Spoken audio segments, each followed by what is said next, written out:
Então, pessoal, só lembrando vocês que essa aula está sendo gravada para depois ser postada no canal do YouTube, tá bom? Vou deixar aí para vocês o link do meu canal no chat para vocês estarem acessando. Todas as nossas aulas são postadas no canal. É bom que vocês estejam inscritos para não perderem nada, né? Vai que algum dia vocês não conseguem entrar na aula, vocês podem estar acessando o canal para ver a aula, ok? Enviei aí e vamos começar, né? Na aula passada, a gente começou a falar sobre o tema da semana 2 do PET 2, né, que é o mercantilismo, ok? O mercantilismo, como eu já expliquei para vocês, ele vai ser esse sistema que vai substituir o feudalismo que vigorava durante a Idade Média, né? Ao final da Idade Média, à medida que o comércio ele começa a se intensificar, que a gente vê o surgimento da burguesia, né? E a burguesia ela vai tomando um papel cada vez mais importante dentro da sociedade europeia. Os reis eles vão começando a se aproximar dessa burguesia, cobrando impostos dela, né? E consequentemente enriquecendo também devido a essa aproximação. E esse enriquecimento dos reis vai gerar um aumento no poder e na representatividade desses reis e dessa burguesia. E como consequência a gente vai ter uma diminuição na influência da nobreza dentro da sociedade, ok? Então vamos lá. O mercantilismo. Antes de mais nada eu queria recomendar a vocês esses dois canais, o canal do professor Dimas Antônio e o canal Super História do professor Vini, né? Parte do conteúdo das nossas aulas usado, né? Usa como base os materiais desses dois professores, né? O professor Dimas Antônio e o professor Vini. E eles postam lá sempre, semanalmente, correções das atividades que podem ajudar vocês na confecção das suas atividades também de história, ok? Então, canal Dimas Antônio, professor Dimas Antônio, e o canal Super História. E também tem o nosso canal, Professor Edivaldo História, onde vocês podem estar acessando as nossas aulas. Ok? Todas as aulas são dadas aqui no Google Meet e a gente posta lá. Vamos lá. Mercantilismo. Tá bom. Beleza. Mercantilismo. O que seria o mercantilismo? A gente tem uma definição aqui, né? Seria o conjunto de ideias e práticas econômicas desenvolvidas pelos Estados europeus na Idade Moderna, entre os séculos XV e XVIII, como forma de assegurar o crescimento político e econômico e fortalecer as classes e grupos ligados a monarquias. O Estado passa a intervir diretamente na economia, né? Então vamos entender aqui, pessoal, como que o mercantilismo se formou, né? Vocês devem se lembrar que a gente explicou sobre o feudalismo, que o que era o feudalismo, né? Quando o Império Romano acabou, né? O Império Romano ruiu com a invasão dos povos bárbaros, ocorreu a fusão entre as culturas desses povos bárbaros e a cultura dos povos romanos, né? O que acabou gerando o que a gente vai chamar de reinos bárbaros. Nesses reinos bárbaros, cada rei, né, ele dividiu seu território em vários pedaços de terra e deu cada pedaço de terra a um nobre de sua confiança. Esses pedaços de terra eram chamados de feudos, e os nobres que recebiam a administração desses pedaços de terra eram os senhores feudais, ok? A função dos nobres dentro da sociedade medieval vai ser muito clara. Eles vão ser aqueles que vão dar as ordens, aqueles que vão guerrear, né, que vão enfrentar os inimigos, que vão proteger o território do rei, né, e o território do feudo também. E também a gente vai ter uma forte presença da Igreja Católica, que a gente vai representar ela como a classe do clero, né? E o clero ele vai ter uma forte presença aí na orientação da ideologia espiritual, né? Da ideologia geral da sociedade medieval. E para trabalhar nas terras dos feudos, a gente vai ter os servos, né, que vão ser responsáveis por todo o trabalho, e a classe dos servos, que vai representar a maior parte da sociedade, vai sustentar as outras classes, que é a classe da nobreza e do clero. Ok? Então a gente tem muito bem definido dentro da Idade Média essas três classes, né? O clero, que é a Igreja Católica, a nobreza, que vai representar os reis, os nobres, os senhores feudais, né? e os servos, que vão ser os camponeses. Só que essa dinâmica ela começa a mudar. Como a gente já explicou aqui, né, ocorreram as cruzadas, ocorreram crises entre a nobreza, né, entre a baixa e a alta nobreza, ocorreram uma série de dificuldades na questão de alimentos, né? Alguns servos começaram a ser expulsos dos feudos pela falta de alimentos, e a gente também vai ter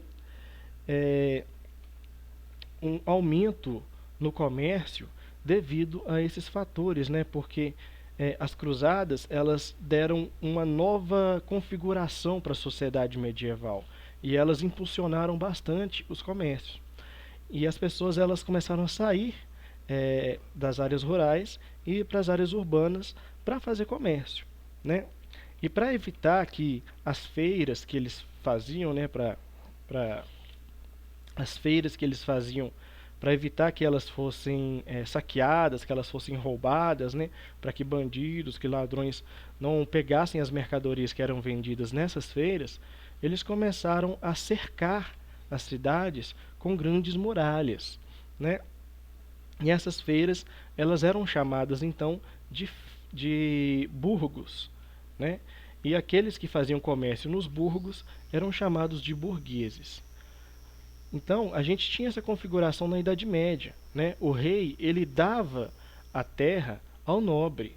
E na terra que o nobre recebia do rei, quem ia mandar era o nobre, era o senhor feudal, não era o rei. O rei ele não ia implantar uma lei que ia valer em todo o reino, né? Cada feudo ia ter a sua lei, as suas regras, a sua forma de organização, né? Então, os senhores feudais eles tinham grande liberdade, uma grande autoridade dentro da sociedade medieval.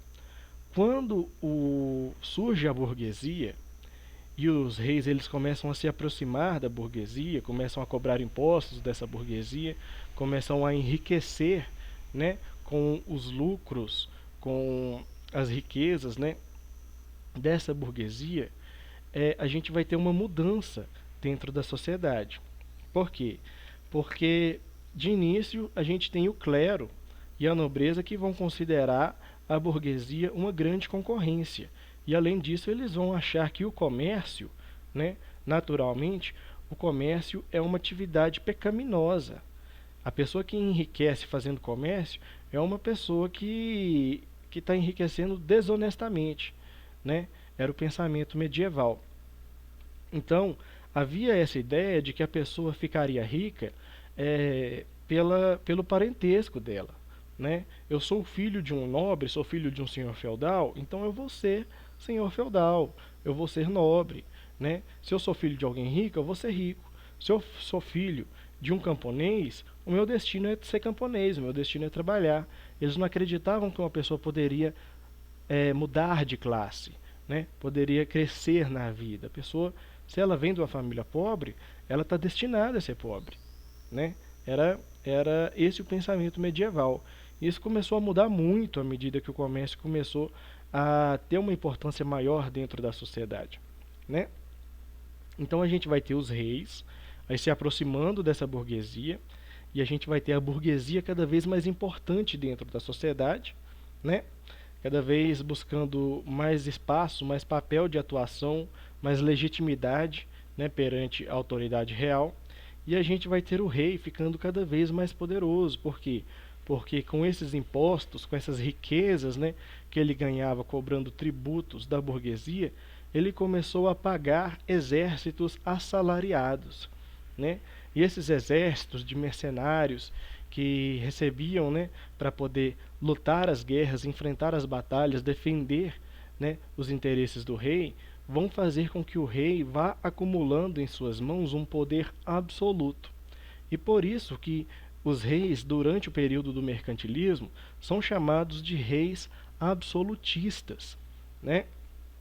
E nesse momento a gente vê que o rei, que antes não tinha um grande papel na sociedade, porque toda a autoridade estava na mão dos senhores feudais, agora a gente vai ter um rei muito poderoso, muito influente, né? Muito forte, E esse rei ele vai intervir diretamente na economia, ele vai ter um papel de atuação direto, ele vai cobrar impostos, ele vai decidir é, quais áreas de comércio devem ser valorizadas, quais áreas não devem ser valorizadas, né? O rei, inclusive, ele vai começar, os reis, né? Eles vão começar a propagar a ideia de que o governo deles, que a autoridade deles, está ligada à autoridade de Deus. Ou seja, Deus escolheu que os reis fossem reis, né? Eu sou rei porque Deus escolheu que eu fosse rei, né? Eu sou rei porque Deus me deu autoridade para ser rei. Deus escolheu a minha família para governar, né? Para dar as ordens, para decidir quais são as leis, né? Então esse era um pensamento dos reis aí. E esse pensamento de que Deus legitimava, né, a autoridade dos reis, era chamado de teoria do direito divino. Ou seja, o rei tem o direito de ser rei, tem o direito de mandar, tem o direito de decidir como a sociedade deve se comportar, porque Deus lhe deu esse direito, né? Então é isso aí. A gente vai ter essa configuração aí do mercantilismo. É assim que o mercantilismo vai nascer, ok? Quando a gente fala de mercantilismo, a gente tem algumas características que é importante a gente estar sempre atento a elas para a gente ter um entendimento completo, né, do que se trata. Ok. Tá dando para entender aí, beleza? Aham. Tá. Então tá bom. Sim. Então tá bom.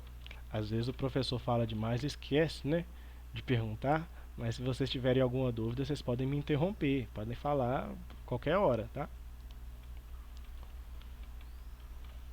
Pessoal, quando a gente fala de mercantilismo, a gente tem que ressaltar algumas características, né? O mercantilismo, ele vai ser um sistema que, como eu disse, né, ele vai substituir o feudalismo. A Europa está mudando, né? Antes existia o feudalismo, que eu expliquei para vocês, agora está vindo o mercantilismo. E o mercantilismo ele vai ter as seguintes características. A primeira característica, a primeira marca, né, do mercantilismo seria a balança comercial favorável. E o que é essa balança comercial favorável, pessoal? É basicamente o seguinte: eu vou vender mais do que eu compro, né? Vamos fazer um exemplo aqui, ó. Vamos imaginar que... Posso usar você como exemplo, Daiane? Vamos imaginar que você é uma burguesa, que você está fazendo comércio. Pode ser? Tá, pode. Vamos imaginar. A Daiane, ela é uma produtora, né, de... Não sei, vamos imaginar aí que ela é uma burguesa, ela é uma comerciante, né? E ela... Só que o problema é que ela compra mais do que ela vende, né? Ela gasta mais do que ela ganha. Será que ela vai conseguir ficar rica? Não, tem que investir dela. Não vai. Porque se ela gasta mais. Pois é, né? Ela não... O que você vai juntar, né, Daiane? Você precisa fazer o contrário, não é? Você precisa vender mais do que você compra, é ou não é? Sim. Esse era o... Sim. Pois é. Esse era o pensamento do mercantilismo. Eles vão vender mais do que eles vão comprar. E eles vão fazer isso dificultando que as pessoas de suas nações comprassem produtos de outras nações, né? Então, quando a gente fala de balança comercial favorável, é basicamente isso aí, pessoal. Eles vão diminuir as importações. O que é importação? Importação é interno, né? É quando você compra um produto de um outro país e traz ele para o seu país, né? Eles vão diminuir essas importações.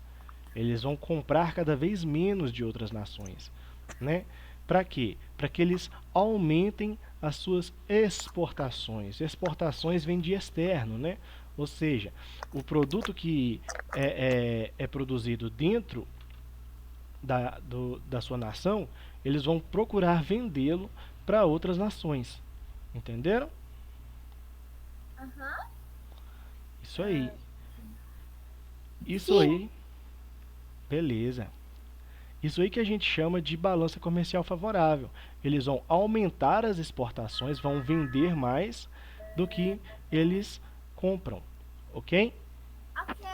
Mas, professor, se eles comprarem mais e venderem menos, o que acontece? Então, aí eles vão ter um problema aí de uma crise, né? Porque o mercado, ele, pelo menos assim, durante o mercantilismo, a ideia do mercado, a ideia de um desenvolvimento, estava profundamente ligada à questão da oferta e da demanda, né? É, como que eu vou comprar mais do que eu vendo e ainda manter um crescimento, né? Eles vão estagnar o crescimento, pelo contrário, eles vão começar a ficar mais pobres, né? E a ideia do mercantilismo é justamente o contrário, é enriquecer cada vez mais as nações. Entendeu? Entendi. Beleza. Então, pessoal, vamos ter a balança comercial favorável, né? Como eu expliquei. Uma outra característica do mercantilismo vai ser o Estado forte. E quem que vai representar esse Estado forte? O rei, né? O rei ele vai ter toda a autoridade na sua mão. Eu falei para vocês que o rei ele vai ter um poder absoluto, ele vai ser um rei absolutista, né? Por isso, Estado forte. Todas as decisões do rei vão ser consideradas decisões de Deus. O rei ele é considerado um escolhido de Deus, né, para governar. Então, Estado forte. Outra característica seria o protecionismo e o nacionalismo econômico, né? Esse protecionismo ele está ligado diretamente à balança comercial favorável, ou seja, eu vou proteger a minha economia, eu vou evitar que a minha economia se desgaste comprando mais do que vendendo, né? Eu preciso vender mais do que comprar, eu não posso comprar mais do que eu vendo, porque senão eu vou ter prejuízo. Se eu compro mais do que eu vendo, eu tenho prejuízo. Agora, se eu vendo mais do que eu compro, aí eu vou ter lucro, né? A ideia é sempre lucrar. A ideia principal do mercantilismo é o lucro, tá bom? Vamos lá. E como que eu vou evitar que alguém compre um produto externo? Vamos imaginar aqui, pessoal. Vocês já ouviram falar que tem o novo PlayStation aí, né? O PlayStation 4. Já muita gente fala sobre isso. Pois é. Vamos ter uma ideia aqui. Vamos imaginar, né? Vamos imaginar que o PlayStation, se a gente fosse comprar ele aqui no Brasil, ele fosse R$ 4.000, né? Bem caro.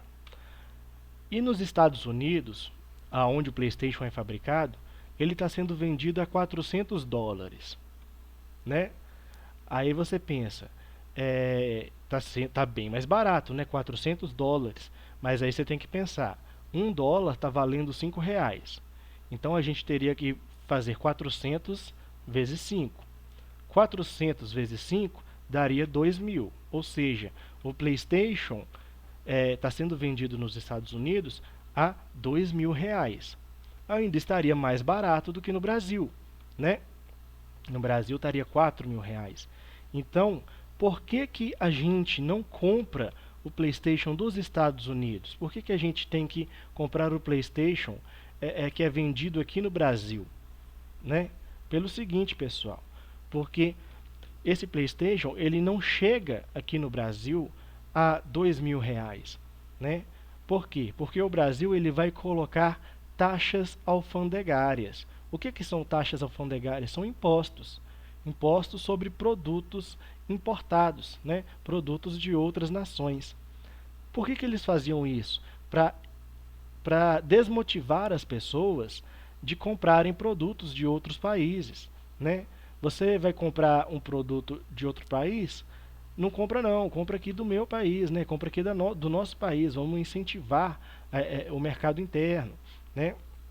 Sempre com esse objetivo de evitar que o dinheiro saia da nação, o dinheiro fique na nação. A ideia é trazer dinheiro de outras nações para dentro da nação, né? Vamos imaginar que o Brasil, né? O Brasil ele quer trazer dinheiro para dentro do país, né? Ele não quer que o dinheiro do Brasil saia para outros países, ele quer o dinheiro de outros países dentro do Brasil. Tá dando para entender mais ou menos aí? Sim. Beleza. Sim, sim, sim, sim, sim. Beleza. Você tá Então, me escutando? oi? Tá me escutando? Tô escutando. Ah, tá.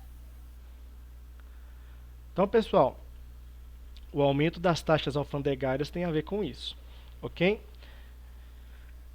A gente também vai ter o desenvolvimento manufatureiro, né, que está profundamente ligado à ação da burguesia. A burguesia vai formar essas manufaturas. O que são essas manufaturas? São essas oficinas de artesãos, né? Os artesãos eles vão se reunir nessas oficinas e vão trabalhar com um salário ao burguês, ao comerciante, né? Então o burguês ele vai ser o dono dessas oficinas que são chamadas de manufaturas, ok? Esse desenvolvimento manufatureiro quer dizer o quê? Quer dizer que o rei vai incentivar o desenvolvimento do comércio, da produção desses burgueses, né? Da produção comercial. E a gente também vai ter os monopólios e o colonialismo, né? Colonialismo é o quê? Se uma nação está querendo enriquecer, está querendo acumular riquezas, seria mais fácil para ela acumular essas riquezas se ela explorasse colônias, né? Por exemplo, vamos imaginar a Inglaterra, por exemplo, que é um país frio, né? Da Inglaterra, não dá para você plantar cana de açúcar, né? A cana de açúcar ela é uma planta que se desenvolve melhor em climas quentes, né? Mas a Inglaterra ela faz o consumo do açúcar da cana de açúcar. Então, o que ela vai fazer para conseguir lucrar com o comércio da cana de açúcar? Ela vai explorar uma colônia, né, que tenha um clima mais quente, porque nessa colônia ela vai plantar cana e vai desenvolver, né, um comércio da cana de açúcar. Entenderam? E é isso aí. E a colônia ela não vai poder fazer comércio com mais ninguém, ela só pode fazer comércio com o país que a explora, né, que é chamado de metrópole. Então a colônia ela só pode fazer comércio com a metrópole. Por isso que é chamado de monopólio, né? A colônia ela não pode fazer comércio com quem ela quiser, com várias nações, ela só pode fazer comércio com uma nação, que é a metrópole. Por exemplo, o Brasil, quando era colônia, o Brasil só podia fazer comércio com Portugal, né? Mas por que eles só podem fazer com um país? Porque se ele fizer comércio com outros países, isso vai atrapalhar a economia portuguesa, né? Vamos imaginar o Brasil. Imagina o Brasil, por exemplo. O Brasil, na época que era colônia, ele era explorado por Portugal. Aí vamos imaginar, Portugal é uma economia mercantilista, né? Ou seja, quanto mais riqueza, quanto mais ouro tiver dentro de Portugal, mais rico Portugal será, né? Mas aí vamos imaginar, o Brasil ele está vendendo cana de açúcar, né? E vamos imaginar que um navio cheio de cana de açúcar, vamos imaginar que uma saca de açúcar mascavo é vendida por R$ 10 para Portugal, né? A colônia brasileira, colônia Brasil, vende a saca de açúcar mascavo a R$ 10 para Portugal. Ok, né? Mas aí a Inglaterra quer comprar o açúcar do Brasil também. Aí a Inglaterra diz o seguinte: olha, Brasil, vende aqui para mim a sua saca de açúcar mascavo que eu te dou R$ 50, né? Olha só para você ver, seria 5 vezes mais o que Portugal paga, né? E aí a colônia ficaria mais rica. Mas o que que Portugal ganharia com isso? Nada, né? Por isso que a metrópole ela impunha à colônia que a colônia só faça comércio com ela, né? Para que ela sempre saia lucrando. Deu para entender? Deu. Beleza. Então tá bom. Então vamos lá. Práticas mercantilistas. Dentro dessas práticas mercantilistas aqui, né, pessoal, a gente tem as características, né, que vão pintar o quadro, vão mostrar como é que o mercantilismo era praticado, né, era desenvolvido dentro das nações europeias. A gente tem algumas características, por exemplo, o metalismo. O que é o metalismo? Quanto mais ouro uma nação tiver dentro do seu território, mais rica ela é. É essa a ideia do metalismo, né? A balança econômica favorável, a balança comercial favorável, que é o que? Eu vou vender mais do que eu compro. Por quê? Porque se eu compro mais do que eu vendo, eu vou ter menos ouro dentro do meu território. Então a ideia é sempre ter cada vez mais ouro dentro das minhas terras, né? Então por isso eu vou sempre vender mais do que eu compro.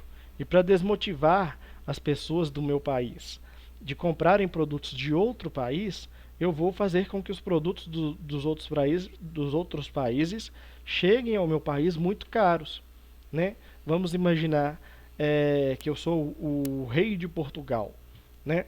E aí a Inglaterra está produzindo sapatos. E Portugal também está produzindo sapatos. Só que um par de sapato que eu estou vendendo aqui, ele custa R$ 50, né? E o sapato que a Inglaterra está vendendo está custando R$ 20.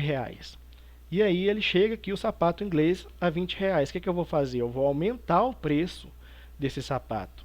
Eu vou aumentar os impostos sobre esse sapato. E o sapato inglês que antes valia R$ 20 vai começar a valer R$ 100, R$ 80. Vai ficar mais caro que o sapato português. E o cidadão português comum, ele vai preferir comprar o sapato de Portugal ou o sapato da Inglaterra? Com certeza o sapato de Portugal, né, pessoal? Ele vai querer economizar, vai querer gastar menos.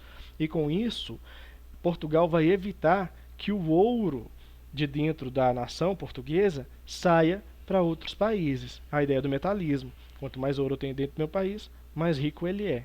Deu para entender? Deu. Sim. Beleza. E aqui entra a ideia do protecionismo alfandegário, né? Que é isso aí mesmo, pessoal. Colocar impostos caríssimos, né, aos produtos que vêm de outros países. E também tem o monopólio e o pacto colonial, né? Que é justamente isso.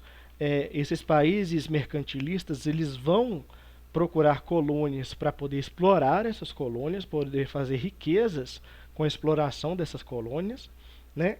E elas não vão permitir que essas colônias façam comércio com outros países, né? Só com a metrópole, ok? Vamos lá. Sobre o metalismo, é aquilo que eu expliquei para vocês. Um país é rico na medida em que tivesse muito ouro e prata acumulados. Quanto mais metais preciosos o país tivesse dentro do seu território, mais rico ele era. Isso é o metalismo. A balança econômica favorável, né? Qual que é a ideia?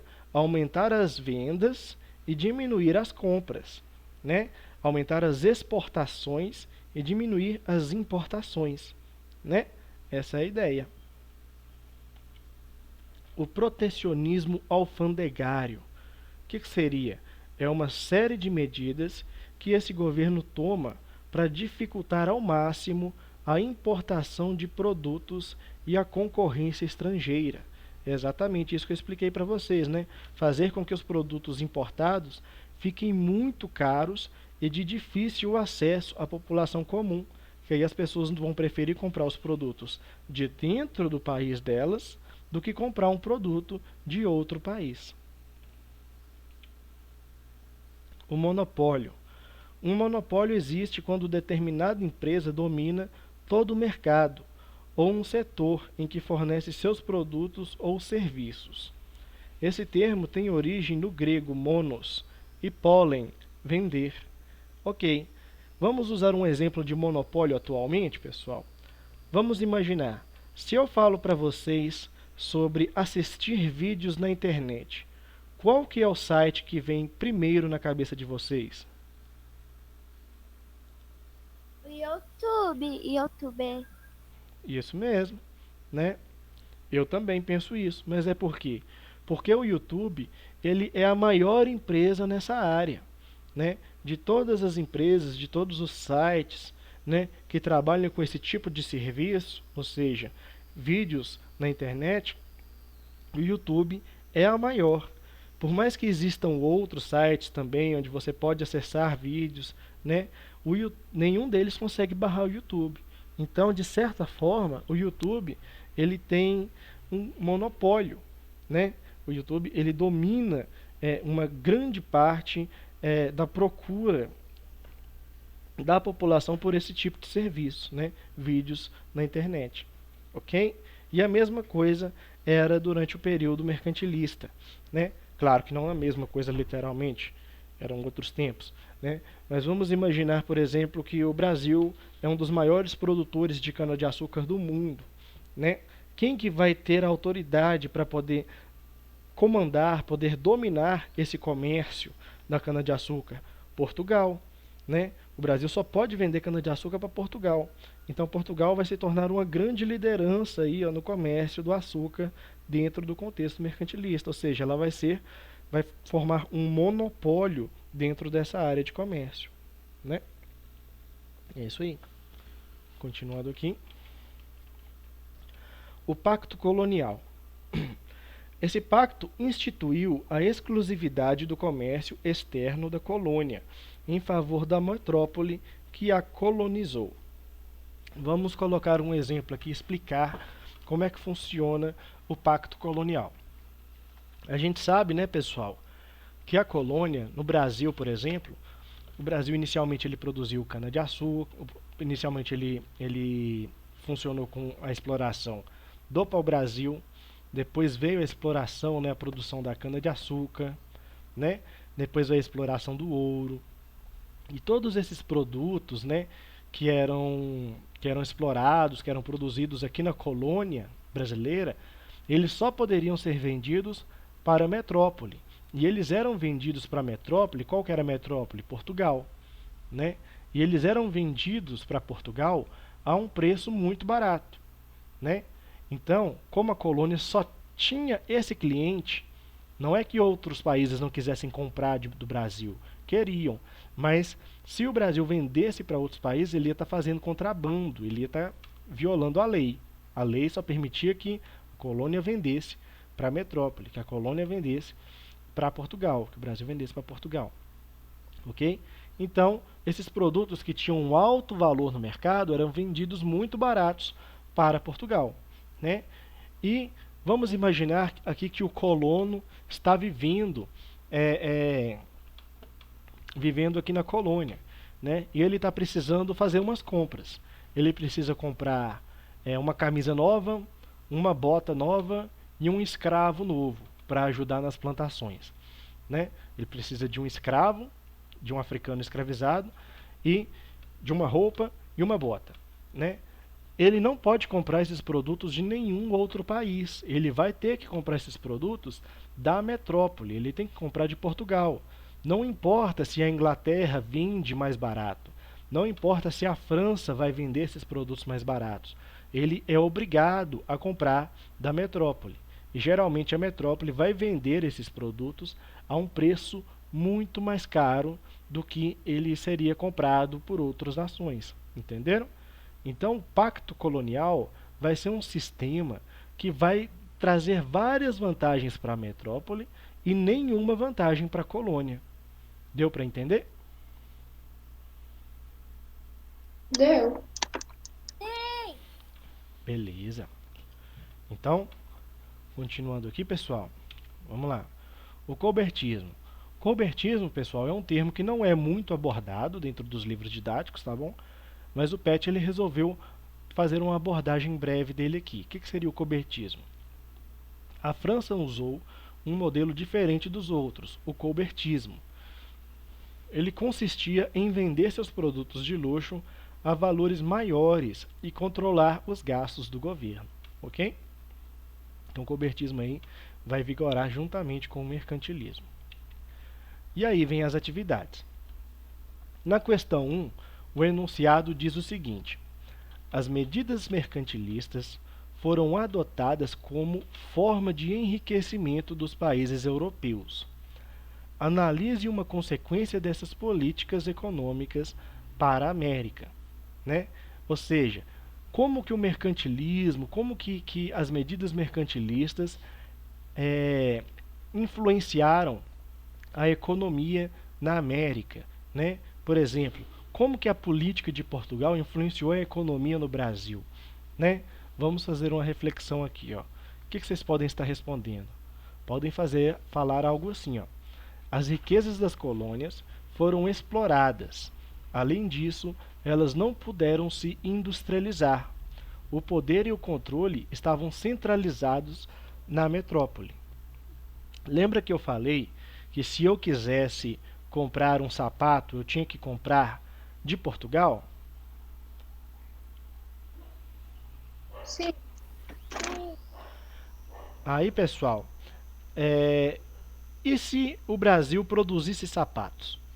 Se o Brasil parasse de produzir só cana-de-açúcar, só, só, só trabalhar com a exploração do pau-brasil, né? Se o Brasil ele começasse a produzir sapatos, não seria melhor?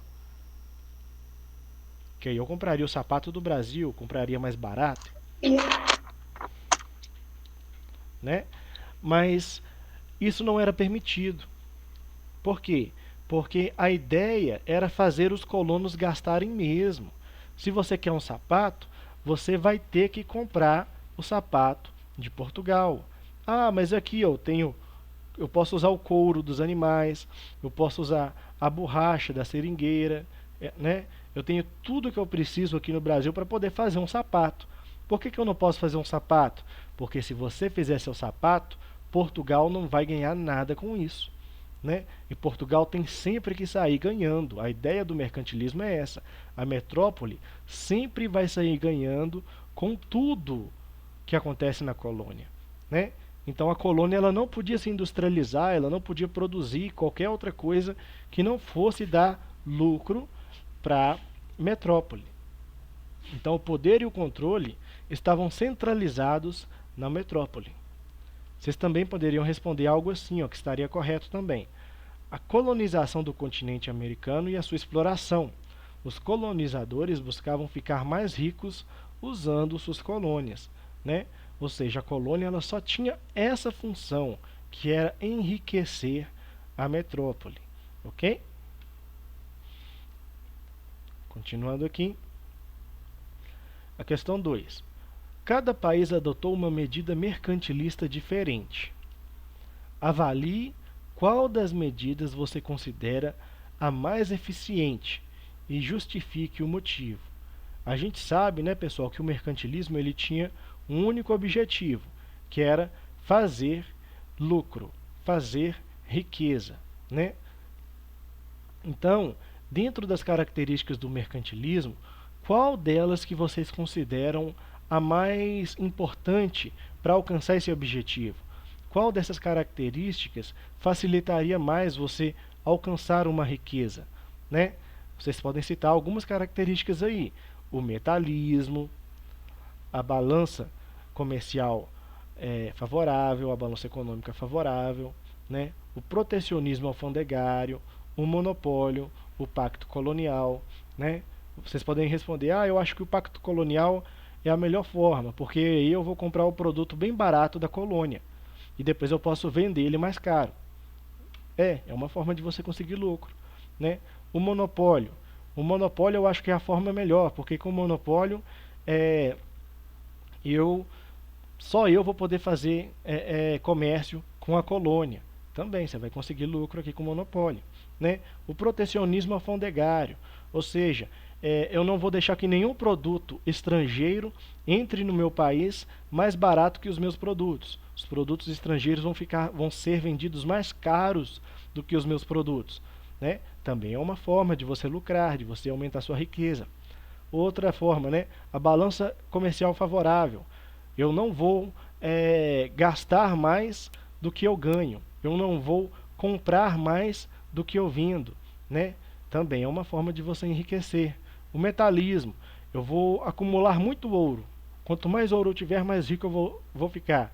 Também, né? É uma característica que você pode citar aqui do mercantilismo, que é eficiente para alcançar esse objetivo, que é lucrar, que é enriquecer, né? Aqui o professor Vini disse o seguinte: a balança comercial favorável é uma ideia prática de vender mais e comprar menos. É o básico da economia, né? Vender mais e comprar menos. Ele escreveu errado aqui, mas a ideia é essa, né? Vender mais e comprar menos, ok? Vamos lá. A questão 3. Explique como os países faziam para deixar sua balança comercial favorável. O que a gente pode estar respondendo aqui, pessoal? Podemos responder assim, ó. Para ter uma balança comercial favorável, os países tentavam exportar mais e importar menos, ou seja, vender mais e comprar menos, né? Vocês também podem responder assim, ó. Eles criavam impostos sobre a importação. Ele escreveu mais uma vez errado aqui, né? Você vai criar impostos para os produtos que estão vindo, né, de outros países. Impostos sobre a importação, né? Valorizando assim os produtos feitos no país. Era feito o chamado protecionismo, ok? Aqui a questão 4. Leia o texto.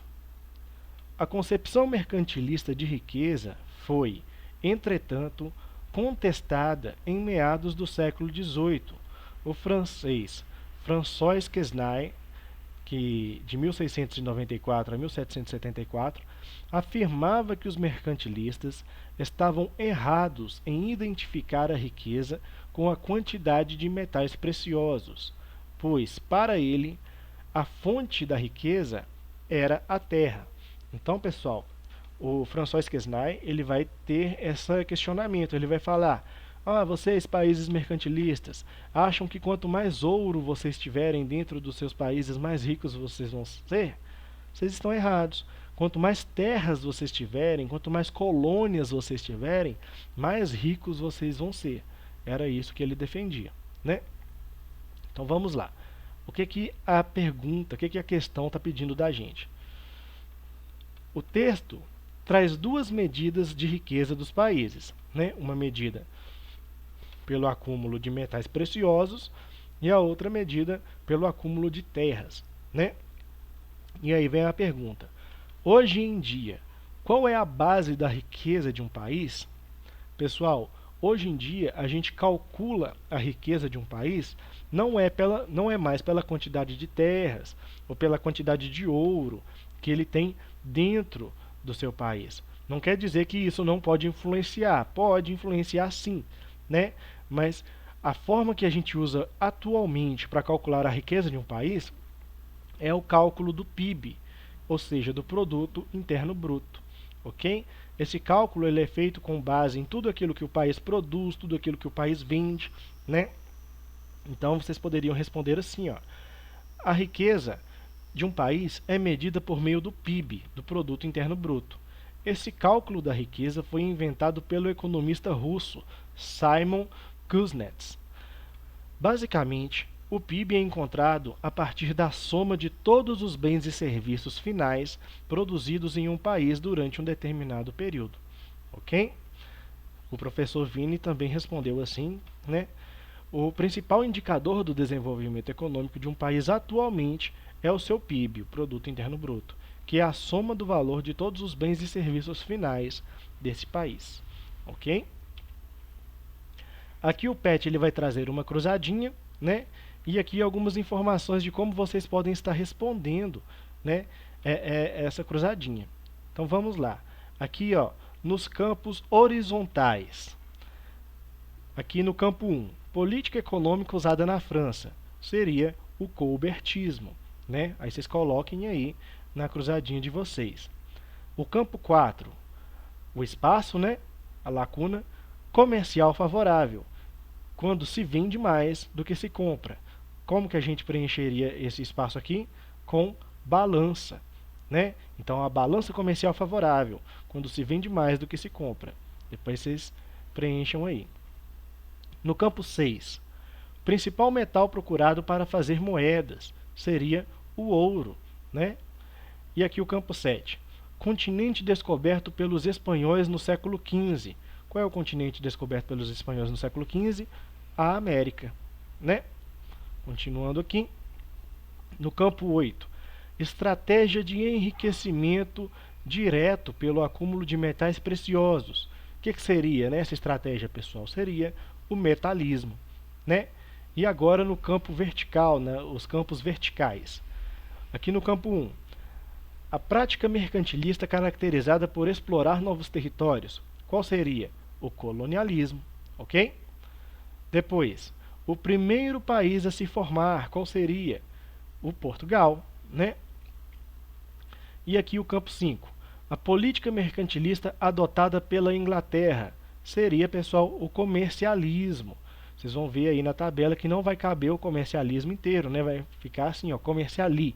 Depois vocês preenchem aí no caderno, comercialismo. Tá bom? E é isso aí, pessoal. Disso aqui que eu expliquei, vocês têm alguma dúvida?